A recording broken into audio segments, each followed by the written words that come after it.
사도신경으로 신앙 고백 드리시겠습니다.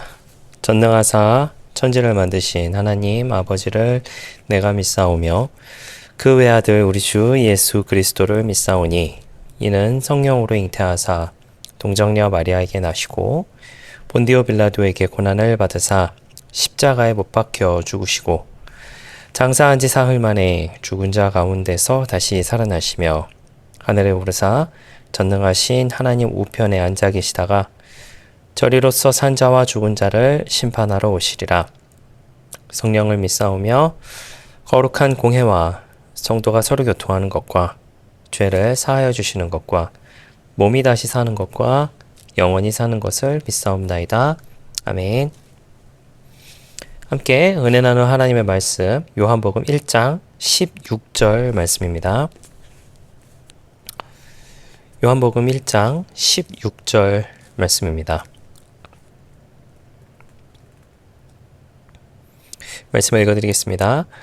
우리가 다 그의 충만한 데서 받으니 은혜 위에 은혜로라. 아멘. 네, 할렐루야. 저는 본문의 말씀 가지고 함께 말씀의 은혜를 나누기를 원합니다. 제가 지난번에 이제 새벽 예배 했었을 때에 요한복음 1장 14절의 내용으로 이제 두 번에 걸쳐서 하게 됐었는데 오늘은 이제 16절입니다. 물론 이제 그 중간에 15절 말씀이 있습니다. 여기는 이제 요한에 대한 침례 요한에 대한 내용이 이제 뒷받침되고 있다라고 하는 것이 있게 되는데 이제 많은 이제 신학자들이 성경학자들이 이야기하는 것은 14절은 16절과 이어지는 내용이다라고 이렇게 이야기를 합니다. 그래서 제가 한번 14절과 16절을 한번 이어서 말씀드려보도록 하겠습니다. 말씀이 육신이 되어 우리 가운데 거하심에 우리가 그의 영광을 보니 아버지의 독생자의 영광이요 은혜와 진리가 충만하더라. 우리가 다 그의 충만한 데서 받았으니 은혜 위에 은혜로라 라고 하는 내용으로 이제 다가가게 됩니다. 이 16절의 그 내용 안에는요, 이제 예수님에 대해서 이야기를 하고 있는데 예수님께서 하나님이시다라고 하는 것과 그리고 구원에 대해서 그리고 은혜에 대해서 그리고 언약에 대해서 이야기하고 있는 그런 내용들이 모두 이제 섞여 있는 내용입니다. 1장 14절과 함께 이제 16절도 사실은 이제 요한복음 1장의 전반부에 있는 내용들이 아주 이제 중요하게 다가올 만한 내용들이다라고 하는 거는 여러분 기억해 주시면 좋겠고요. 오늘 읽으셨던 이 말씀에서 이제 아까 말씀드렸던 것처럼 이제 예수님께서 하나님이시다, 그리고 구원에 대해서, 은혜에 대해서, 그리고 언약에 대해서 이야기하고 있다라는 걸 기준으로 한번 우리가 이 내용을 좀 살펴보고자 합니다. 먼저 이 충만하다라고 하는 것에 대해서 먼저 좀 우리가 좀 생각을 했으면 좋겠습니다. 우리가 성경 말씀을 읽을 때 혹은 우리가 신앙생활을 할 때에 충만이라고 하는 단어를 종종 사용합니다. 대표적으로 우리가 충만에 대해서 이야기할 때 어떤 걸 이야기하죠? 네, 바로 성령 충만이라고 하는 것에 대해서 많이 이야기를 합니다.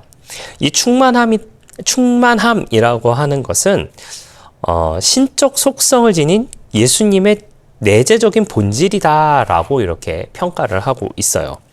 문법적으로 따지자면 가득 차 있는 상태, 그리고 신적 본질이 충만한, 신적 본질이 가득 차 있는 상태를 의미한다라고 하는 것이고, 그리고 또 한 가지는 예수님은 신성을 가진 참 하나님이시며 은혜와 진리의 충만함을 가지셨다라고 하는 것. 그리고 또 한 가지는 구원과 성화에 필요한 모든 것이 그 충만함 속에서 흘러나오고 있다라고 하는 것. 그리고 또 한 가지는 하나님의 은혜는 끊임없이 그리고 넘치게 그리고 연속적으로 주어지는 것이다 라고 하는 내용이 있고요. 또한 하나님은 자존하시며 무한히 충만하신 분이시다. 이 이야기는 무슨 말이냐면은 하나님의 능력이 어느 정도 빠져나가면 또 그게 뭐 채워지고 이게 아니라 항상 하나님은 충만한 넘쳐나는 그런 상태에 있으신 분이다 라는 것을 이야기하고, 그리고 그 충만함을 나누시는 분이 바로 하나님이시다 그리고 그 하나님의 말씀이 육신이 되신 예수님께서 그와 같은 것을 하셨다라고 하는 것을 의미한다라고 하고요. 그리고 마지막으로는 교회는 그 충만함을 함께 누리며 자라는 공동체다라고 하는 것을 말하고 있다라고 이야기합니다. 앞서 말씀드린 것처럼 요한복음 1장 14절과 은혜와 진리가 충만하더라라고 하는 말과 또한 직접적으로 연결되는 말인 것은 너무나도 잘 알고 있을 만한 그런 내용입니다. 바울도 동일 개념으로 이야기를 했는데요. 골로새서 1장 19절 말씀에 아버지께서는 모든 충만으로 예수 안에 거하게 하시고 라고 하고 있고, 그리고 역시나 골로새서 2장 9절 말씀에 그 안에는 신성의 모든 충만이 육체로 거하시고 라고 하는 그런 표현을 사용하고 있습니다. 예수님은 어떤 단순한 교사나 선생이나 그런 예언자가 아니라 신성을 가진 참 하나님이시다라고 하는 것을 보여주기에 아주 적절한 단어가 바로 이 충만함이라고 볼 수 있다라고 하는 것이죠. 이 충만함이라고 하는 것은 예수님 안에 모든 구속적 능력, 그리고 생명, 사랑, 은혜, 진리가 완전하게 거하고 있다라고 하는 그런 이야기를 하고 있습니다. 이는 성육신의 핵심 기초다라고 이야기를 합니다. 말씀이 육신이 되었다라고 하는 그런 내용들이 계속해서 이제 1장 14절 말씀에서 이야기하고 있듯이 이 성육신의 핵심 기초라고 하는 것은 예수님 안에 하나님의 구속사적 중심성이 있다라고 하는 것을 보여주고 있다라고 하는 것이죠. 그런데 여기서 중요한 것이 또 등장을 하고 있습니다. 자, 오늘 읽으셨던 말씀을 다시 한번 보시면요. 우리가 다 그의 충만한 데서 받았으니 라고 하는 표현을 하고 있습니다. 우리가 받았다라고 이야기를 하고 있어요. 이 단어는 이제 능동적 모습이 아닙니다. 능동적 모습이 아니라고 한다면 어떤 모습인 것이죠?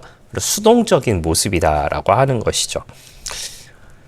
여러분, 제가 한번 여러분에게 여쭤보도록 하겠습니다. 여러분, 구원은 어떻게 받는 것입니까? 제가 질문을 다시 한번 좀 해 들어보도록 하겠습니다. 여러분 혹시 구원 받으셨습니까? 네, 우리는 구원을 받았다라고 이야기를 하고 있습니다. 그런데 신학에서 말하고 있는 구원이라고 하는 것은요, 사람의 공로나 행위가 아니다라고 하는 건 여러분 잘 아시리라 생각합니다. 오직 예수님으로부터 나는 은혜의 선물이다라고 하는 것을 우리가 기억해야 될 줄 믿어요. 우리가 받았다라고 하는 것에 대해서에 대한 의미를 한 3가지 정도만 좀 살펴보고자 하는데요. 첫 번째는요, 모든 성도는 그리스도 안에서 동일하게 이 은혜를 받았습니다. 이 충만함을 받았다라고 하는 것이죠. 그리고 두 번째로 이는 구원이 사람의 어떤 힘과 능력으로 되는 것이 아니라 은혜에 근거하고 있다라고 하는 것을 분명히 이야기하고 있습니다. 그리고 또한 3번째로 우리 모두는 이런 은혜의 적용 가능성 안에서 모두가 우리가 이 모든 것 안에 거하고 있다라고 하는 것을 우리가 꼭 기억해야 될 줄 믿습니다. 제가 앞서 말씀드린 것처럼 우리는 구원을 받았습니다. 하지만 우리가 구원을 받은 것이 나의 능력이나 내가 어떤 힘이라든가 내가 어떤 돈 주고 샀다라든가 하는 그런 것이 아니라 하나님께서 예수님으로 인하여서 우리에게 주어주신 선물이다라고 하는 것입니다. 이 선물이라고 하는 것이 우리에게 얼마나 소중한 것인지에 대해서 우리가 기억해야 될 줄 믿습니다. 계속해서 말씀을 좀 이어서 보시면요. 은혜 위에 은혜로라라고 하는 말로 말씀을 마무리하고 있습니다. 여기서 말하는 은혜 위에 은혜라고 하는 것은 끊임없이 계속적으로 주어지고 있는 은혜를 이야기하고 있다라고 합니다. 한 은혜가 지나가면 또 다른 은혜가 이어지는 그런 연속성이라고 하는 것을 내포하고 있다라고 이제 평가하는 글들이 있는데요. 저는 이것에 대해서 또한 이렇게 평가를 하고 싶습니다. 여러분, 하나님의 은혜는 한 번으로 끝나는 것이 아니다라고 하는 것입니다. 그리고 연속적으로 무한히 지속되고 있는 것이 은혜다라고 하는 것을 우리가 기억해야 될 줄 믿습니다. 구원의 순간뿐만 아니라 우리가 살아가는 그런 모든 과정 속에서 예수님을 닮아가는 그런 삶, 이런 뭐 성화, 영화라고 하는 그런 표현을 신학에서는 사용을 하고 있는데요. 어찌됐든 우리가 구원을 받은 그 순간부터 예수님을 닮아가는 그런 삶을 살아가고 있다라고 한다면 그 삶 속에서 계속적으로 채워주시는 하나님의 은혜가 우리 가운데 있다라고 하는 것을 저와 여러분이 꼭 기억해 주시기를 예수님의 이름으로 부탁을 드리겠습니다. 그리고 그 은혜를 놓치지 않기 위해서 살아가는 저와 여러분들이 되어야 할 줄 믿습니다. 예전에도 제가 한번 이 새벽 예배 시간에 좀 말씀을 드렸던 것 같은데, 저는 어떤 은혜 받았습니다 라고 하는 그런 표현에 대해서 좀 조심스럽다 라고 말씀을 드린 적이 있어요. 어떤 좋은 설교를 들었다거나 아니면은 예배 가운데 마음에 감동이 일어났다던가 하는 것에 대해서 은혜 받았습니다 라고 하는 표현에 대해서 저는 좀 조심스럽다라고 말씀을 드린 적이 있습니다. 왜냐하면 은혜는 하나님만이 주실 수 있는 것이기 때문이다라는 생각이 저에게 있기 때문이에요.